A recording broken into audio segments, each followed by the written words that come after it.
Varsity থেকে বের হতেই মেহুল পরিচিত গাড়ির সামনে পরিচিত মানুষকে দাঁড়িয়ে থাকতে দেখল।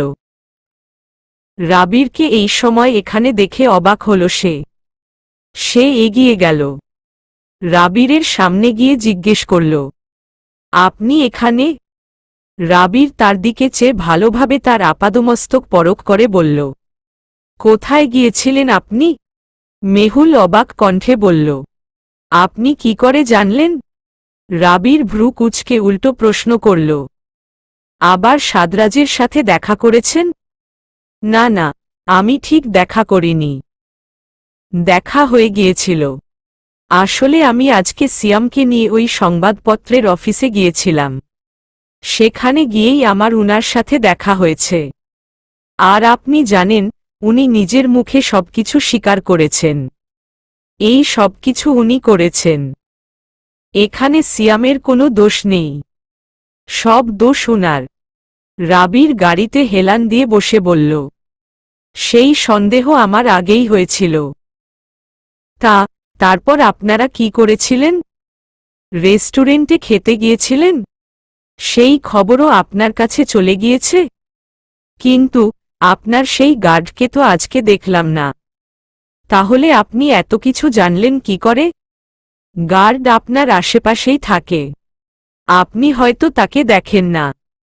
সে ঠিকই অলওয়েজ আপনার খবরাখবর আমাকে দিয়ে যাচ্ছে।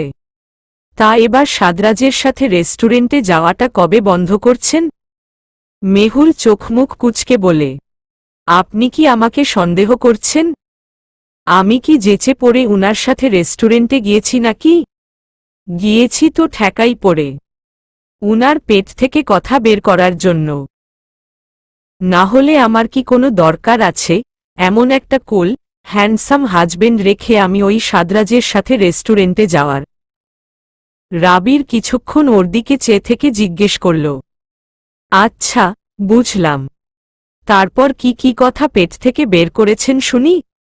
বেশি কিছু না, তবে যতটুকু বুঝেছি, উনি চাইছেন আমার কানে আপনার নামে বিষ ঢালতে। আচ্ছা, ছেলেরাও কি মেয়েদের মতো কুটনামি করতে পারে? ছেলেরা না পারলেও রাজনীতিবিদরা সবই পারেন।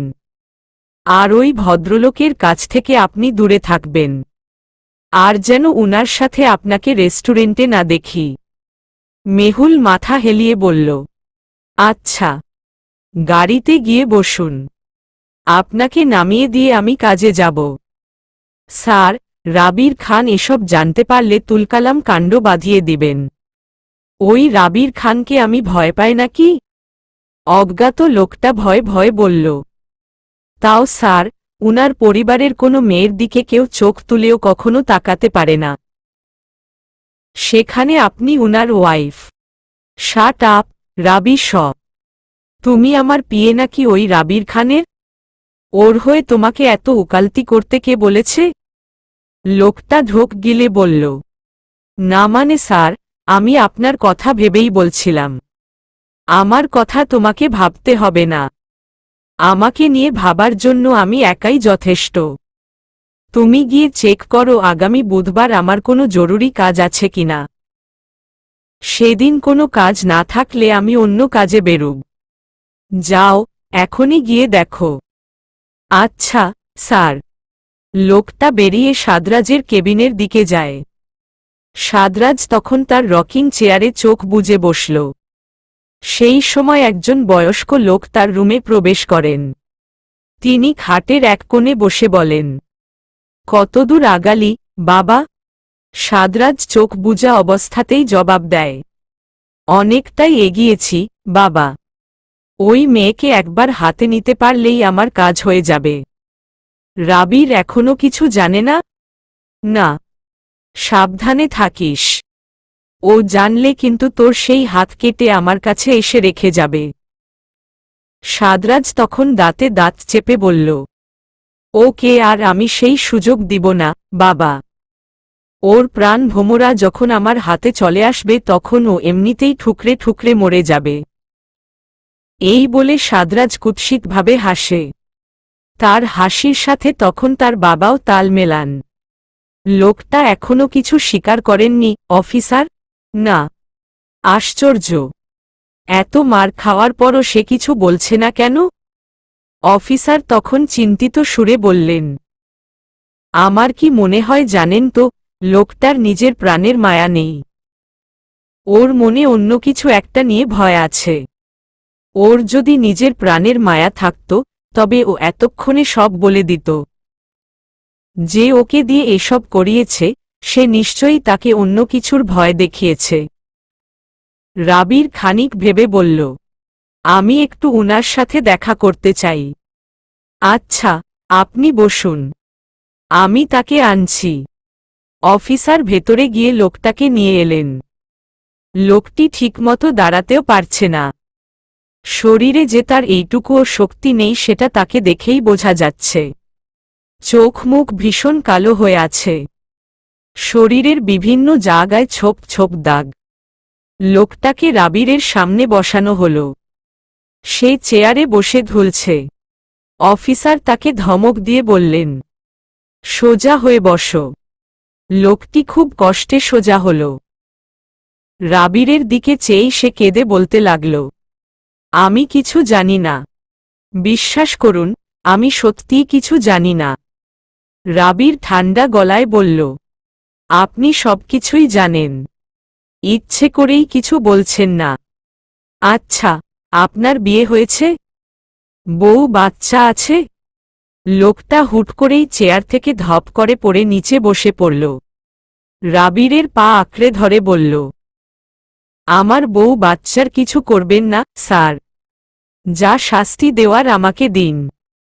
ওদের কিছু করবেন না। ওরা নিষ্পাপ। রাবির যেন এবার কিছু আন্দাজ করতে পারে। সে লোকটাকে টেনে তুলে চেয়ারে বসায়। নরম সুরে বলে, আজ যদি আপনি মারা যান, তাহলে আপনার বউ বাচ্চার কি হবে? কে দেখবে ওদের? আপনি ছাড়া ওদের দায়িত্ব কে নিবে? আর কেউ আছে আপনার পরিবারের? লোকটা মাথা নাড়িয়ে না বলল। রাবির অতঃপর বলল, তাহলে তো ওই মানুষগুলোর জন্য আপনার বেঁচে থাকাটা খুব জরুরি। আর আপনার কি মনে হয় আপনি এভাবে মিথ্যে বলে বেঁচে যেতে পারবেন? কখনোই না। মিথ্যে বললে আপনি কখনোই বাঁচতে পারবেন না। যতই নাটক করেন না কেন, আপনাকে ঠিক মরতে হবেই। আর আপনি মরলে তো আপনার ফ্যামিলিও মারা পড়বে। এবার চিন্তা করে দেখুন, কি করবেন? সত্যি বলে নিজেকে আর নিজের পরিবারকে বাঁচাবেন, নাকি মিথ্যে বলে গোটা পরিবারকে সাথে নিয়ে মরবেন? লোকটার চেহারা যেন এখন আরও ফ্যাকাশে হয়ে গেল। তার চোখে মুখে ভীষণ ভয়। গলা কাঁপছে। চোখের পাতা মিটমিট করছে। লোকটি কাপা স্বরে বলল, আমি কিছু জানি না। আমার বউ বাচ্চাকে আপনারা ছেড়ে দিন। আপনার বউ বাচ্চার কিছু হয়নি। ওরা সুরক্ষিত। আপনি কেবল আমাদের কথার সঠিক জবাব দিন, তাহলেই হবে। না না, তাহলে ওরা আমার বউ বাচ্চাকে মেরে ফেলবে। আমি সত্যিই কিছু জানি না। রাবির ভ্রু কুঁচকে জিজ্ঞেস করল, কারা আপনার বউ বাচ্চাকে মেরে ফেলবে? লোকটার হুঁশ আসে। সে বিব্রত সুরে বলে, জানি না। আমি কিচ্ছু জানি না। রাবির কতক্ষণ চুপ করে বসে থাকে। লোকটা যেন বিড়বিড় করে কি বলছে। ভয় কাঁপছে সে। সবকিছু একটু স্বাভাবিক হওয়ার পর রাবির বলল, দেখুন, সাদরাজ চাইলেও আপনার বউ বাচ্চার কোনো ক্ষতি করতে পারবে না। ওদেরকে আলাদাভাবে সুরক্ষা দেওয়া হবে। আমি প্রয়োজনে পুলিশ পাঠাবো ওদের জন্য। ওদের আমি কিচ্ছু হতে দিব না। আমি প্রমিস করছি। আপনি শুধু আমাকে সত্যিটা বলুন প্লিজ। সত্যিটা জানা আমার জন্য খুব জরুরি। লোকটি কিছুই বুঝল না। সে আগের মতো করেই বলতে আরম্ভ করল, না না, ওরা আমার বাচ্চাকে মেরে ফেলবে। আমি কিছু জানি না। সত্যিই কিছু জানি না। কিচ্ছু না। রাবির খুব চেষ্টার পর অবশেষে দীর্ঘশ্বাস ফেলে বলল, এভাবে হবে না। অন্য ব্যবস্থা করতে হবে। বুধবারের সকাল। লোকটার সামনে দাঁড়িয়ে রাবির বলল, দেখুন তো ওদের আপনি চিনেন কিনা? রাবিরের ফোনের ছবিটা দেখে লোকটা ভয়ে আঁতকে উঠল। অসহায় সুরে বলল, ওদের দয়া করে কিছু করবেন না স্যার, ওরা কিছু জানে না, ওরা নির্দোষ। রাবির ফোনটা পকেটে রেখে বলে, ওরা যে নির্দোষ সেটা আমিও জানি, কিন্তু যেহেতু আপনি অন্যায় করেছেন সেহেতু এখন আপনাকেই সেই অন্যায়ের জন্য প্রায়শ্চিত্ত করতে হবে। এখন বলুন, কিভাবে প্রায়শ্চিত্ত করবেন? সত্য কথাটা বলবেন, নাকি আপনার স্ত্রী আর সন্তানকে কষ্ট পেতে দেখবেন? লোকটা দুর্বল, কিছু বলতেও আজকাল কষ্ট হয় তার, চোখ মেলে তাকাতেও কষ্ট হয়, তাও নিজের জীবনের চেয়ে সে তার পরিবারকে ভালোবাসে, তার স্ত্রীকে, সন্তানকে ভালোবাসে। সে কেঁদে ফেলল, কাঁদতে কাঁদতে বলল, আমি এখন কি করব? সত্য বললেও আমার স্ত্রী আর সন্তানের বিপদ, আর মিথ্যে বললেও আমার স্ত্রী আর সন্তানের বিপদ। প্লিজ, ওদের ছেড়ে আপনারা আমাকে মেরে ফেলুন, আমি মরে গেলেই সব ঝামেলা শেষ হয়ে যাবে। রাবির রেগে টেবিলের উপর একটা বাড়ি মেরে বলল, সেটা আপনাকে বলতে হবে না, আপনাকে মারার প্রয়োজন বোধ করলে তাই করব, আপনার অনুমতি নিয়ে কিছু করা হবে না। তবে এখন সত্যি না বললে আমরা বাধ্য হব আপনার বউ বাচ্চাকে কষ্ট দিতে। আর যদি সত্য বলে দিন তবে আমি নিজে আপনার শাস্তি মওকুফের ব্যবস্থা করব। তাই দয়া করে এবার সত্যিটা বলুন, কে এসব করেছে? কার কথায় আপনি এসব করেছেন? লোকটা এখনো কাঁদছে। সে বলে, সত্যি বলে ছাড়া পেলে ওই লোকগুলো তো আর আমাদের ছাড়বে না। কোনো লোকগুলো? লোকটা ভয় ভয় রাবিরের মুখের দিকে তাকায়। সে কিছু বলতে গিয়েও বলতে পারছে না। রাবির তাকে আশ্বস্ত করে বলে, আপনি ভয় পাবেন না, আপনার আর আপনার পরিবারের সুরক্ষা আমি দিব, আপনারা আমার হেফাজতে থাকবেন। তাও দয়া করে সত্যিটা বলুন। লোকটা হাঁপাতে হাঁপাতে বলে, আমাকে আগে এক গ্লাস পানি দিন প্লিজ। রাবির এক গ্লাস পানি তার দিকে এগিয়ে দিল। লোকটা ঢকঢক করে সম্পূর্ণ পানি খেয়ে নিজেকে ধাতস্থ করল। অতঃপর ভীত সুরে বলল, এই সব কিছু আমি সাদরাজ আহমেদের কথায় করেছি, উনি আমাকে ভয় দেখিয়ে এসব করিয়েছেন, আমি কখনোই এমন কিছু করতাম না। কিন্তু উনি বলেছেন আমি যদি উনার কথায় রাজি না হই তবে উনি আমার স্ত্রী আর সন্তানকে মেরে ফেলবেন, আর আমি সেই ভয়েই এসব করেছি। আমাকে ক্ষমা করে দিন স্যার, আমার ভুল হয়ে গিয়েছে। রাবির দীর্ঘশ্বাস ফেলে অফিসারের দিকে চেয়ে বলে, আর কোনো প্রমাণ লাগবে অফিসার? আশা করছি এবার আপনারা উনার বিরুদ্ধে সঠিক স্টেপ নিবেন। অফিসার বললেন, হ্যাঁ, তা এবার নিতেই হবে। উনি কেবল রাজনৈতিক শত্রুতার জেরে এতগুলো মানুষের ক্ষতি করতে পারেন না। আমি উনাকে অ্যারেস্ট করব। তার আগে এইসব কিছুর একটা লিখিত জবানবন্দি নিতে হবে। যা করার তাড়াতাড়ি করুন। স্যার, আমার বউ বাচ্চার কোনো ক্ষতি হবে না তো? রাবির লোকটার কাঁধে হাত রেখে বলল, আপনি নিশ্চিন্তে থাকুন, ওরা এই কয়দিন আমার হেফাজতেই থাকবে, আর সেখানে ওদের কোনো ভয় নেই। যেহেতু আপনিও অন্যায় করেছেন, সেহেতু করতে তো আপনাকেও যেতে হবে। তবে আমি চেষ্টা করব আপনার শাস্তি মওকুফ করানোর জন্য। আর হ্যাঁ, করতে গিয়েও কিন্তু আপনি সব সত্যি কথাই বলবেন, না হলে শাস্তি কিন্তু আপনাকেই পেতে হবে। বুঝতে পেরেছেন? আচ্ছা স্যার। আর অফিসার, আমি সাদরাজ আহমেদের নামে এখনই মামলা দায়ের করব, আপনি সেই ব্যবস্থা করুন। পরপর দুবার কলিং বেলের শব্দে মেহুল বিরক্ত হয়ে তার রুম থেকে বের হয়। মা কোথায়? দরজা কেন খুলছে না? সে রান্নাঘরে গিয়ে মাকে পায় না, হয়তো ওয়াশরুমে।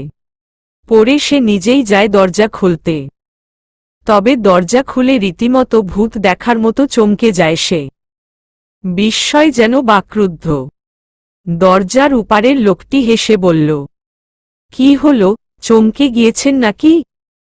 মেহুল হতভম্ব হয়ে বলল, আপনি এখানে? জি, এই দিক দিয়েই যাচ্ছিলাম।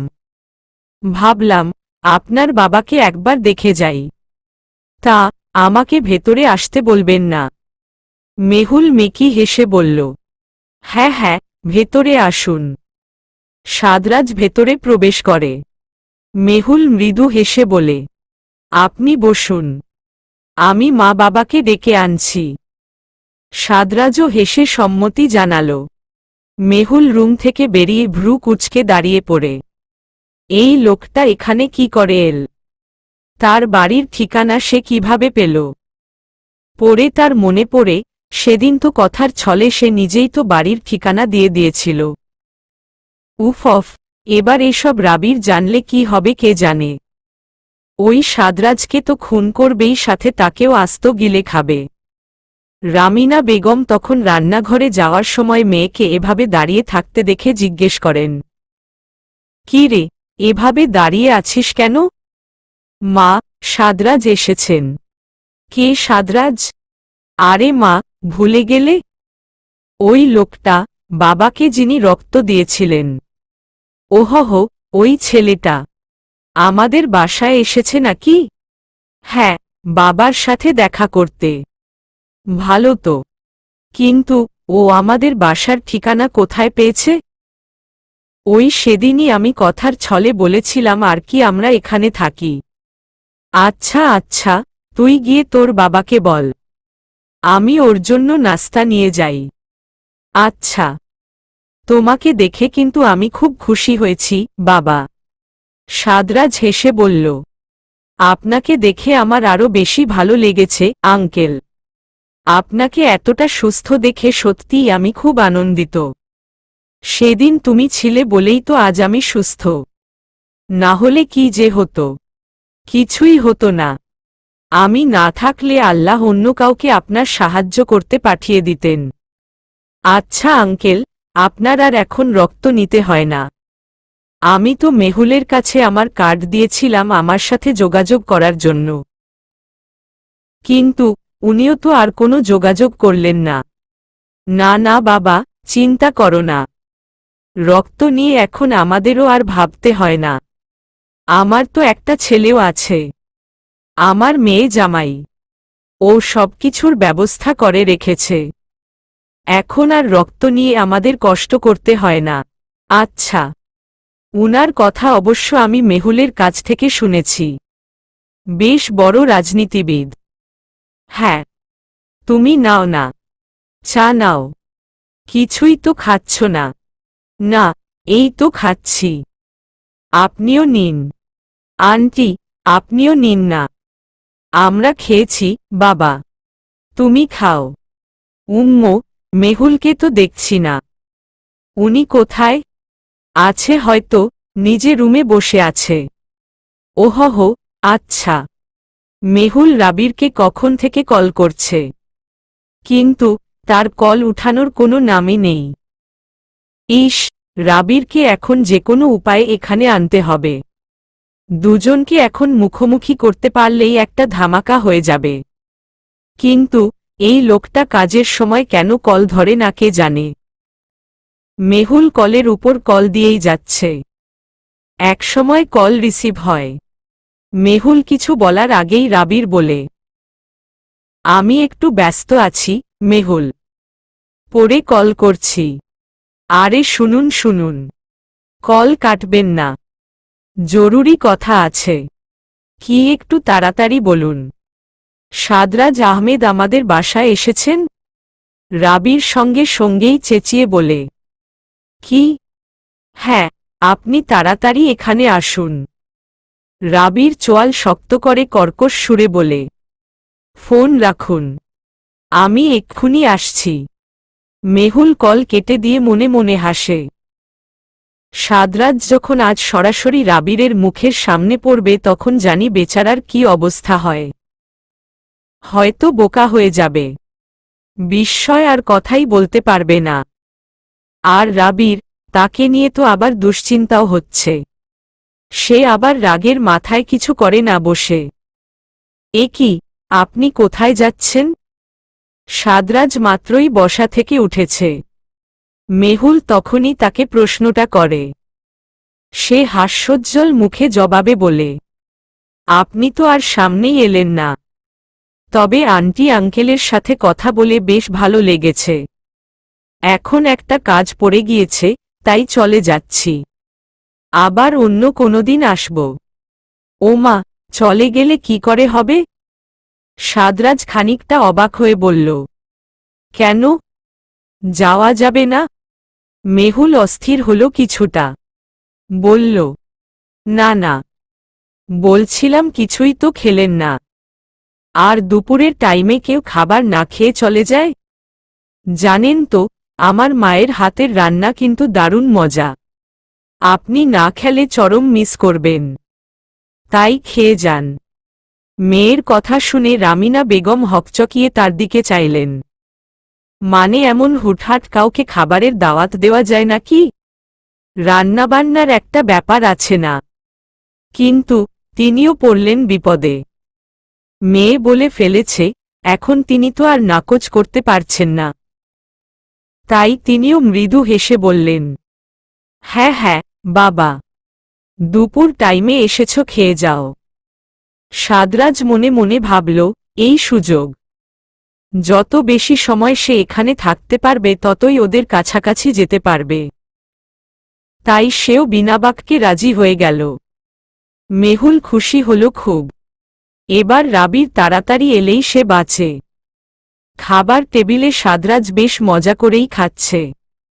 তার মা বাবা লোকটাকে বেশ যত্ন করে খাওয়াচ্ছেন। মেহুল এক কোণে মুখ লটকে দাঁড়িয়ে আছে। বারবার দরজার দিকে তাকাচ্ছে। রাবির এখনো কেন আসছে না কে জানে।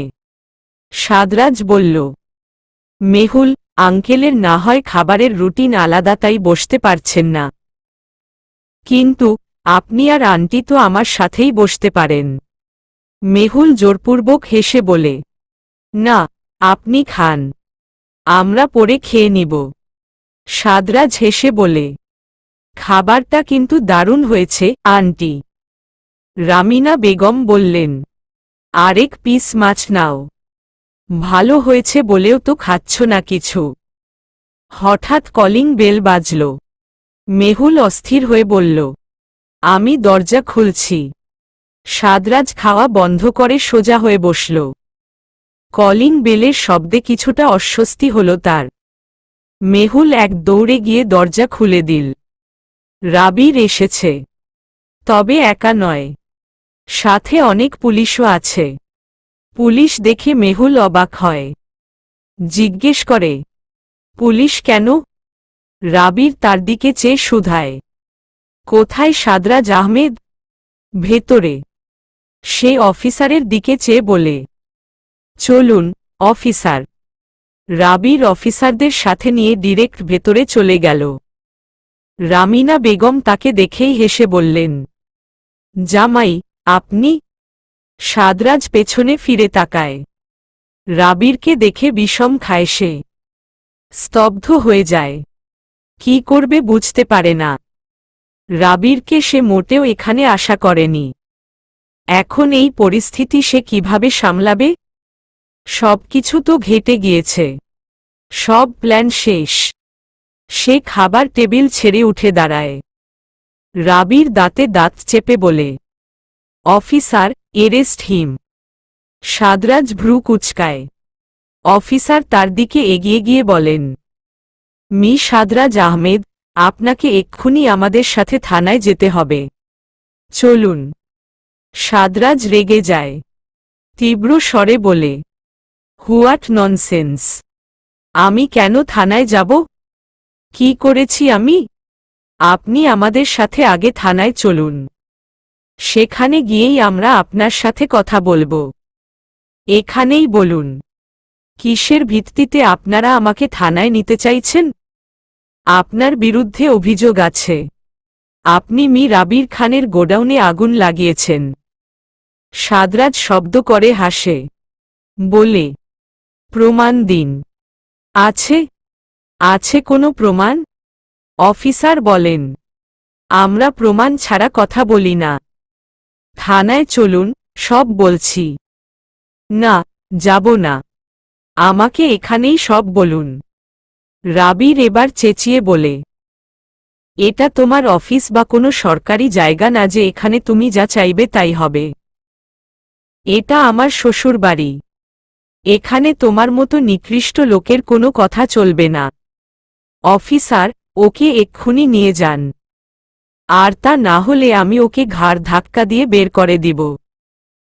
সাদরাজ যেন রাগে কাঁপছে। রাবির গর্জে বলল, কি হলো, এখনো যাচ্ছেন না কেন? অফিসার সাদরাজকে নিয়ে বাইরে চলে যায়। মেহুলের মা বাবা হতভম্ব। কি হয়ে গেল, কেন হলো, কিছুই উনারা বুঝতে পারছেন না। রাবির শ্বাস ফেলে বলল, আমি দুঃখিত, বাবা। আপনার বাসায় এভাবে সিন ক্রিয়েট করতে চাইনি। কিন্তু ওই লোকটাকে শাস্তি না দিয়ে উপায় ছিল না। ও আমার সাথে শত্রুতার নেভাতে গিয়ে কতগুলো অসহায়ের মানুষের ক্ষতি করেছে। আপনারা পুরো ঘটনা মেহুলের কাছ থেকে শুনে নিবেন। আমি এখন যাচ্ছি। আমাকেও থানায় থাকতে হবে। মেহুল, মা বাবাকে সব বুঝিয়ে বলবেন। আসছি। রাবির দরজার কাছে যেতেই মেহুল তার কাছে ছুটে গিয়ে বলল, রাবির, সাবধানে থাকবেন প্লিজ। ওই সাদরাজ আহমেদকে আমার খুব ভয় করে। রাবির তার দিকে চেয়ে ম্লান হেসে বলে, চিন্তা করবেন না, আমার কিছু হবে না। শুধুমাত্র ওই লোকটার মুখের কথার ভিত্তিতে আপনি আমাকে অ্যারেস্ট করতে পারেন না। আপনি জানেন না আমি কি করতে পারি। আপনার কিন্তু চাকরি রিস্কে। উনার চাকরি নিয়ে তোমাকে ভাবতে হবে না, সাদরাজ আহমেদ। তুমি তোমার নিজের কথা ভাবো। অনেক করেছ। তোমার জন্য আজ এতগুলো মানুষ অসহায়ের মতো পড়ে আছে। তুমি কি ভেবেছ এত কিছু করেও পার পেয়ে যাবে? এত সোজা? উহু, তোমাকে কালকে কোর্টে উঠানো হবে। আমি নিজে তোমার বিরুদ্ধে সাক্ষী দিব। আমিও দেখব এবার তুমি কি করে বাঁচো। সাদরাজ রাগে ফুঁসতে ফুঁসতে বলে, আমি কিন্তু তোমাকে ছাড়ব না, রাবির খান। তুমি আর তোমার স্ত্রী মিলে ইচ্ছে করে এসব করেছ তাই না? এসব সাজানো নাটক, আমাকে আটকানোর জন্য। আচ্ছা, আমিও দেখব ঠিক কতদিন তোমরা আমাকে আটকে রাখতে পারো।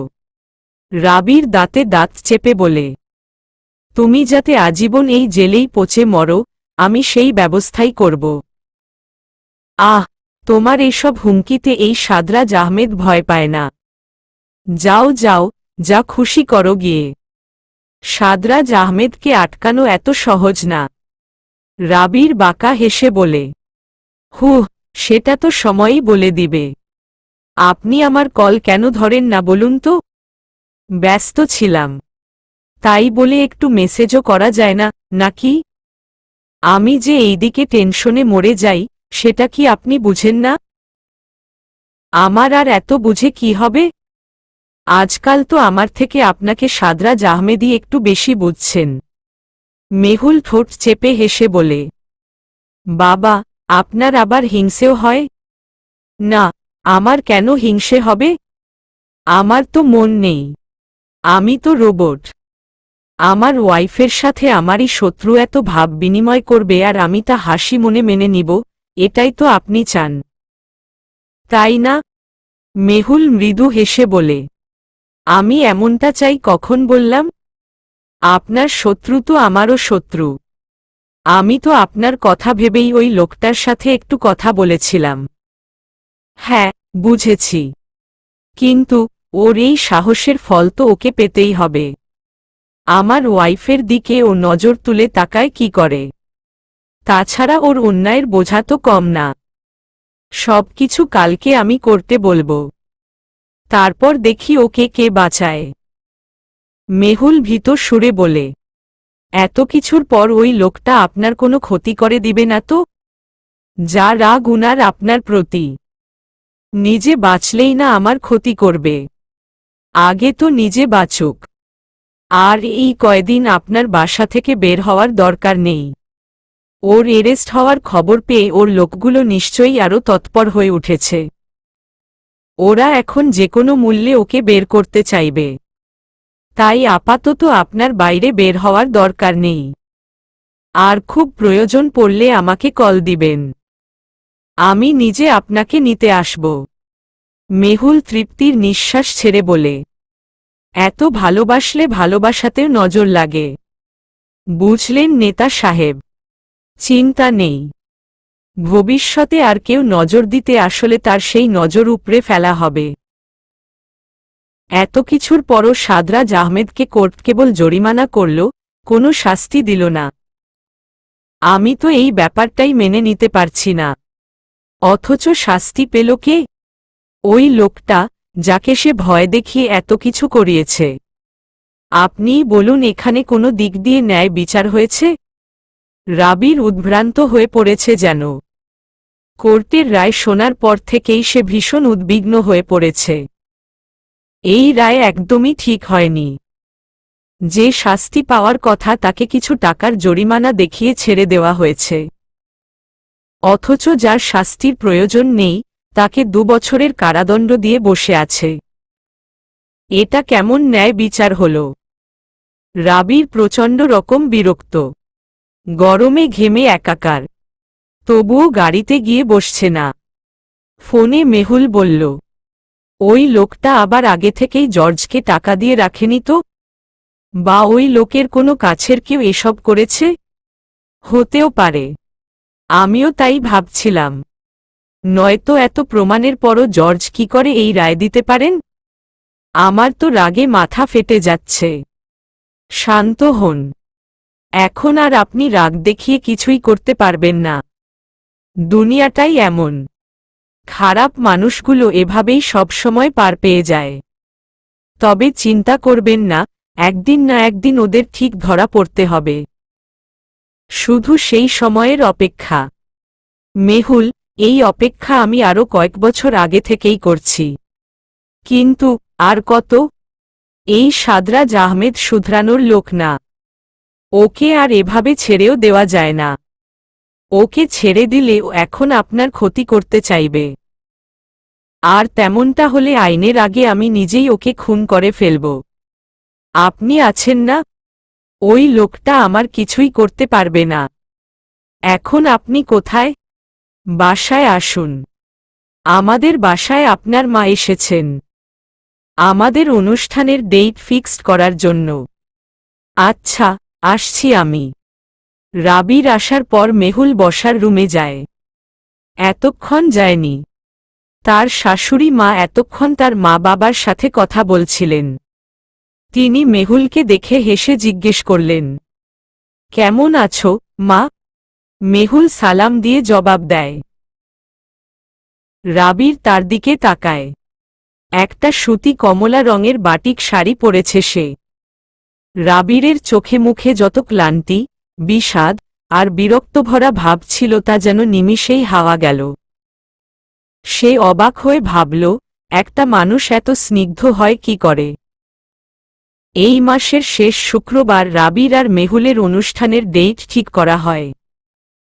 যদিও মেহুল চেয়েছিল ঈদের পর হোক, কিন্তু রাবিরের একটু বেশিই তাড়া ছিল। তাই তার কথা মতোই তারিখ ঠিক করা হয়েছে। না খেয়ে চলে এলেন যে? খেয়েছি তো। এত তাড়াতাড়ি খাওয়া শেষ? হ্যাঁ। আপনি বসছেন না কেন? আমার এখন খিদে নেই। সকালে নাস্তা বেশি খেয়েছি। রাবির চুপচাপ দাঁড়িয়ে থাকলে মেহুল জিজ্ঞেস করে, আপনি খুব ক্লান্ত, তাই না? না, ক্লান্ত না, তবে খুব বিরক্ত। চিন্তা হচ্ছে খুব। এখানে বসুন। একটা চেয়ার দেখিয়ে মেহুল বলল। রাবির জিজ্ঞেস করল, কেন? বসুনি না বলছি। রাবির চেয়ারে বসে মেহুল তার পেছনে গিয়ে দাঁড়ায়। রাবির জিজ্ঞেস করে, কি করছেন? আপনি চোখ বন্ধ করুন, তাহলেই বুঝতে পারবেন। রাবির ভ্রু কুঁচকে বলে, কি করতে চাইছেন বলুন তো? আহা, আপনি আগে চোখটা বন্ধ করুন না। রাবির চোখ বন্ধ করল। মেহুল পেছনে দাঁড়িয়ে রাবিরের কপালে ম্যাসাজ করে চুল টানতে লাগল। সে এত আরাম করে রাবিরের চুল টেনে মাথা ম্যাসেজ করে দিচ্ছিল যে রাবিরের ঘুমই চলে আসছিল। সে নরম সুরে বলল, ইস, এভাবে যত্ন নেওয়ার জন্য তো অনুষ্ঠানের ডেটটা আগামী শুক্রবারেই ফিক্সড করা উচিত ছিল। তাই না? আমি অবশ্য এই কাজে খুব এক্সপার্ট। আপনার একটু ক্লান্তি লাগলেই বলবেন, আমি এভাবে যত্ন করে আপনার মাথা টিপে দিব। মেহুল অনেকক্ষণ রাবিরের মাথা টিপে দিল। কাজ শেষ করে সে রাবিরের সামনে এসে একটা হাত মেলে দাঁড়ায়। রাবির তা দেখে জিজ্ঞেস করে, কি হলো? ওমা জানেন না, স্বামীর যত্ন করলে বউকে বকশিশ দিতে হয়। রাবির মৃদু হেসে বলে, না, আগে জানতাম না। এখন তো জেনে নিয়েছেন, এবার দিন। রাবির তার মানিব্যাগ বের করে 5টা 1000 টাকার কোচকচে নোট বের করে মেহুলের হাতে দিয়ে বলল, নিন, আপনার বকশিশ। মেহুল টাকা দেখে অবাক হয়ে বলল, এত বেশি বকশিশ দিলে কিন্তু একসময় আপনি ফকির হয়ে যাবেন। আপনাকে এইভাবে বকশিশ দিয়ে ফকির হতে আমার কোনো অসুবিধা নেই। মেহুল টাকাটা হাতে নিয়ে বলে, আচ্ছা দাঁড়ান, বকশিশ বেশি পেলে সার্ভিসও একটু বেশি দেওয়া লাগে। এই বলে সে আবার রাবিরের চুলে বিলি কাটতে আরম্ভ লাগল। রাবির তার মাকে নিয়ে সন্ধ্যার পর বেরিয়ে যায়। মেহুল আয়নার সামনে দাঁড়িয়ে আছে। মনে মনে ভাবছে, এই লোকটা এত অসভ্য কেন? মেহুল যেন লজ্জায় মিশে যাচ্ছিল তখন। এমনিতে কত নিরামিষ, কিন্তু হুটহাট আবার এমন সব কাজ করে বসে যে রীতিমতো হার্ট অ্যাটাক হওয়ার উপক্রম হয়ে যায়। মেহুল দীর্ঘশ্বাস ফেলে তার রুমের দরজাটা আটকে দেয় শাড়ি চেঞ্জ করার জন্য। অনুষ্ঠানের আর বেশি দিন নেই, তাই দুই পরিবারের বেশ কেনাকাটা চলছে। কাবিনের সময় খুব বেশি কিছু কেনা হয়নি। রাবিরের মা তাই এবার মন ভরে ছেলের বউয়ের জন্য বিয়ের কেনাকাটা করছেন। আর রাবির খুব একটা সময় দিতে না পারলেও মেহুলকে তিনি এতে সবসময়ই সাথে রাখেন। আজও তার ব্যতিক্রম কিছু হয়নি। মেহুলের জন্য গয়না কিনবেন, তাই তার পছন্দ অপছন্দ ভীষণ প্রয়োজন। গয়নার দোকানে গয়না দেখার সময় মেহুল বেশ চিন্তায় পড়ে। তার সবসময়ই খুব সিম্পল জিনিস পছন্দ, কিন্তু অন্যদিকে তার শাশুড়ি পছন্দ করছেন সব গর্জিয়াস জিনিসপত্র। মেহুল সিম্পল কিছু পছন্দ করলে তিনি সেটা সাইডে রেখে একটা গর্জিয়াস সেট হাতে ধরিয়ে বলেন, এটা দেখো। অনেকক্ষণ দোকানে এত কিছু দেখার পরেও মেহুলের যখন কিছুই পছন্দ হচ্ছিল না তখন তার শাশুড়ি মা রাবিরকে কল করলেন। মা, কিছু বলবে? তুমি কোথায় আছো? কাজ শেষ হয়ে থাকলে এক্ষুনি স্বর্ণ গ্যালারিতে আসো। রাবির ভাবে কিছু হয়েছে হয়তো, তাই সে চিন্তিত সুরে জিজ্ঞেস করে, কেন মা, কিছু হয়েছে? হয়েছে, বিরাট ঘটনা। তোমার বউ এখনো এক পিস গয়না পছন্দ করতে পারেনি। এখন তুমি এসেই তাকে পছন্দ করে দিয়ে যাও। আমার দ্বারা আর হবে না। এখনই আসতে হবে মা। হ্যাঁ, এখনই। আচ্ছা, তুমি রাখো, আমি আসছি। শাশুড়ি মা ফোন রাখতেই মেহুল মুখ কাচুমাচু করে বলে, মা, উনাকে ডাকার কি দরকার ছিল? আমি তো পছন্দ করছিলামই। তা তো দেখছিলামই কি পছন্দ করছিলে। এটা বিয়ের গয়না? কোনো কাজ নেই, কিছু নেই। আমি চাই আমার ছেলের বউকে আমি স্বর্ণ দিয়ে ভরিয়ে দিতে, অথচ আমার ছেলের বউ কিনা তার জন্য এইসব স্বর্ণ পছন্দ করছে। উহু, হবে না। এখন রাবির এসেই সব পছন্দ করবে। রাবির দোকানের ভেতরে প্রবেশ করতেই সবাই তাকে সালাম দেয়। সে সালামের জবাব দিয়ে মায়ের পাশে গিয়ে দাঁড়ায়। জিজ্ঞেস করে, কি সমস্যা মা? তার মা কিছু গয়নার সেট তার দিকে এগিয়ে দিয়ে বলে, দেখ তো, এখান থেকে কোনটা বেশি ভালো লাগে। রাবির তখন মেহুলের দিকে এক পলক চেয়ে বলে, মেহুল আছে না, উনাকেই জিজ্ঞেস করো।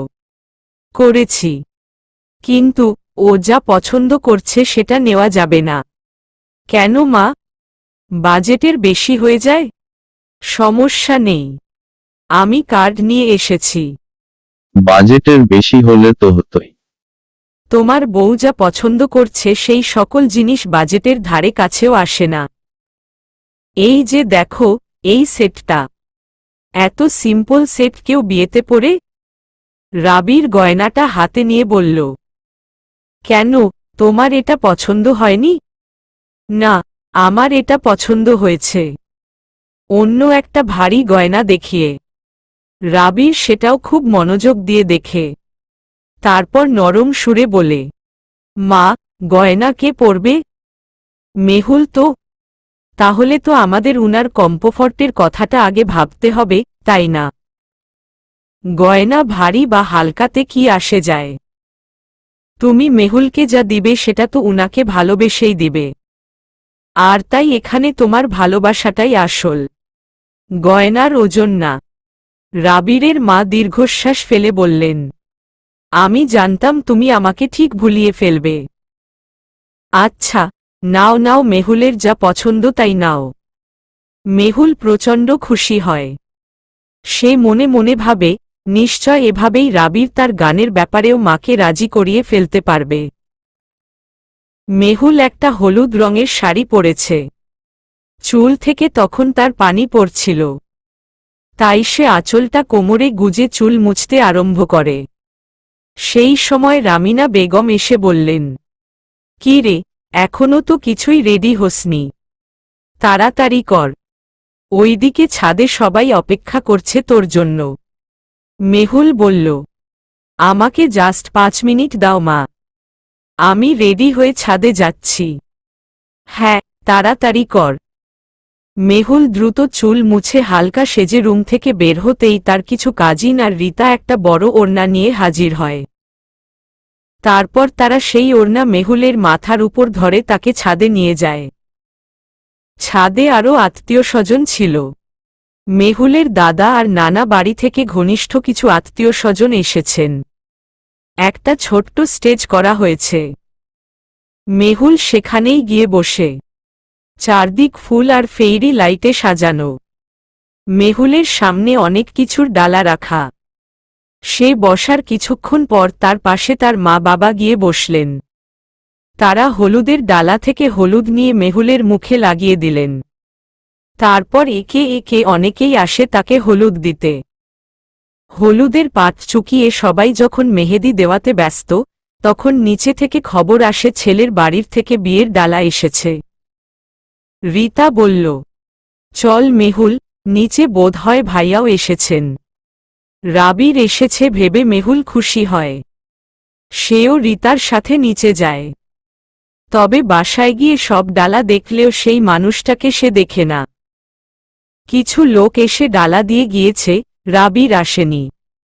সবাই এত ঢালা দেখে বলছে, বাবা, ছেলে তো দেখছি কোনো কিছুরই কমতি রাখেনি।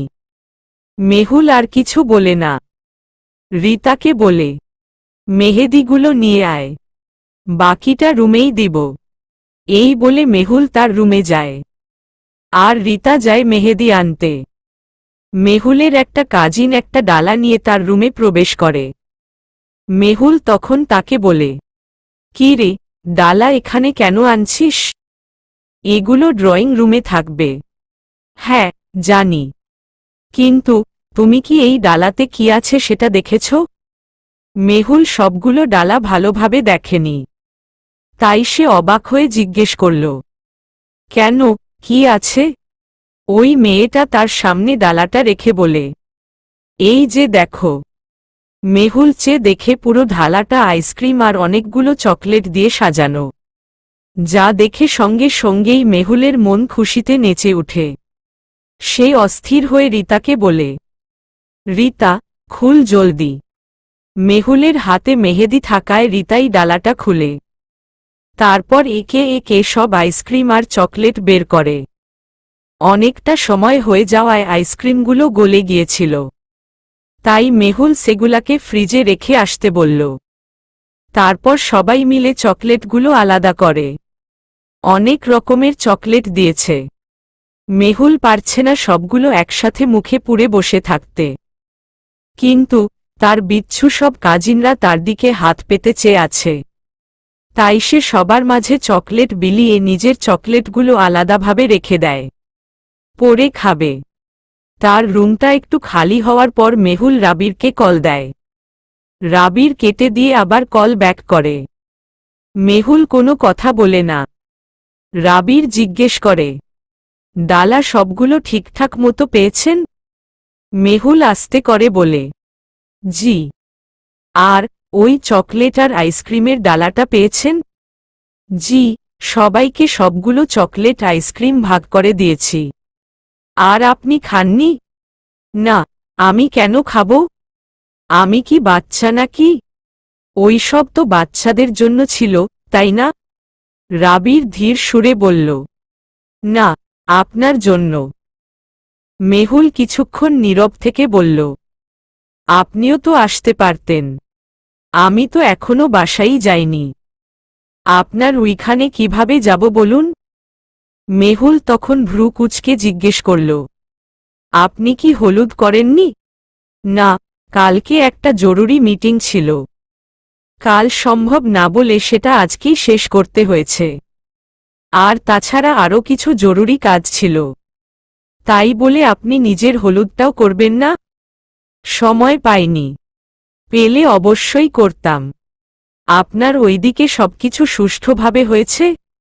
জি। পাশে কেউ আছে? না। আচ্ছা, ভিডিও কল দিচ্ছি। রাবির ভিডিও কল দেয়। মেহুল কল রিসিভ করে বলে, এখন আর ভিডিও কল দিয়ে কি হবে? না, ভাবলাম একটু আপনার সাজটা দেখি। থাক, এত ব্যস্ত মানুষের আর আমাকে না দেখলেও চলবে। কপালে আর গালে দেখি অনেক হলুদ লেগে আছে। রীতা বেশি হলুদ লাগিয়েছিল। আপনাকে সুন্দর লাগছে, মেহুল। মেহুল বোধহয় লজ্জা পেল। মৃদু সুরে বলল, সুন্দর মানুষকে তো সবসময় সুন্দরী লাগবে, এটাই নিয়ম। রাবির তখন মুচকি হেসে বলল, হ্যাঁ, তা অবশ্য ঠিক বলেছেন। রীতা তখন স্ক্রিনের দিকে চেয়ে বলল, একটা কথা বলবো? বলুন। এখন কি আপনার কোনো কাজ আছে? না, মোটামুটি সব কাজ গুছিয়ে নিয়েছি। মেহুল তখন লজ্জামাখা কণ্ঠে বলল, একবার এখানে আসবেন? রাবির ইতস্তত সুরে বলল, এখন তো সম্ভব না মেহুল। সরি। মেহুল মেকি হেসে বলল, না না, থাক। সমস্যা নেই। আচ্ছা, রাখছি। আপনি কাজ করুন। মেহুল কল কেটে দেয়। মন খারাপ হয় তার। তবুও কি করবে? রাবির ব্যস্ত মানুষ। আর তার এই ব্যস্ততায় তাকেও একসময় অভ্যস্ত হয়ে উঠতে হবে। শাড়ি পরেই একচোট ঘুমিয়ে উঠেছে মেহুল। ঘুম ভাঙতেই হাতের দিকে চেয়ে দেখে মেহেদিগুলো শুকিয়ে গিয়েছে। সেগুলো তোলার জন্য তখন সে বারান্দায় যায়। আর সেই মুহূর্তেই একটা গাড়ি এসে তাদের গেইটের সামনে দাঁড়ায়। যেটা দেখা মাত্রই খুশিতে তার চোখ মুখ ঝলমলিয়ে উঠে। গাড়ি থেকে সেই ব্যক্তিটা নামতেই মেহুল বড় বড় চোখে তার দিকে তাকায়। রাবির উপরের দিকে চেয়ে ইশারায় তাকে নিচে নামতে বলে। মেহুলও দ্রুত রুম থেকে বেরিয়ে দরজার কাছে যায়। তার চাচি পেছনে থেকে ডেকে জিজ্ঞেস করেন, মেহুল, কোথায় যাচ্ছ? একটু নিচে যাচ্ছি চাচি। এখনই চলে আসব। আরে, এভাবে নিচে যাচ্ছ কেন? কিছু লাগলে অন্য কাউকে বলো। না না, চাচি। তুমি মাকে বলো না। আমি যাব আর আসব। এই বলে মেহুল দ্রুত নিচে নামে। তার চাচি বুঝতে পারেন না কি হয়েছে। তাই তিনি মেহুলের বারান্দার সামনে গিয়ে দাঁড়ান। নিচে তাকিয়ে দেখেন রাবির এসেছে। রাবিরকে নিচে দেখে আশ্বস্ত হন তিনি। পরে মুচকি হেসে বারান্দা থেকে চলে আসেন। মেহুল মাথায় বড় ঘোমটা টেনে রাবিরের সামনে গিয়ে দাঁড়ায়। রাবির তার দিকে চেয়ে বলে, এত জরুরি তল্পে ডেকে যদি এত বড় ঘোমটাই দিয়ে রাখেন, তাহলে এখানে এসে আমার লাভ কি হল? মেহুল তখন মুচকি হেসে বলল, আপনার লাভের প্রয়োজন নেই, আমার লাভ হলেই হবে। আপনার লাভ? কিভাবে? মেহুল তখন সঙ্গে সঙ্গেই তার পেছনে থেকে দুহাত বের করে রাবিরের গালে ঘষে বলল, এই যে আমার লাভ। রাবির গালে হাত ছুঁয়ে দেখল, তার গাল হলুদে ভর্তি, সাথে হলুদ গাল থেকে পাঞ্জাবিতে পড়ে সেটার অবস্থাও খারাপ। মেহুল তাকে দেখে হেসে বলল, এবার আপনি আসতে পারেন। রাবির কিছুক্ষণ তার দিকে চেয়ে থেকে বলে, আশেপাশে মানুষ আছে বলে আপনি আজ বেঁচে গিয়েছেন। নয়তো? মেহুল ভ্রু উঁচিয়ে বলল, নয়তো কি? আপনাকে আমি ভয় পাই নাকি? রাবির হেসে বলল, ভয় পান না? না, মোটেও না। রাবির মেহুলের হাত টেনে ধরে বলে, চলুন তাহলে। মেহুল চমকে বলে, কোথায়? রাবির তাকে টেনে নিয়ে গিয়ে তার গাড়িতে বসায়।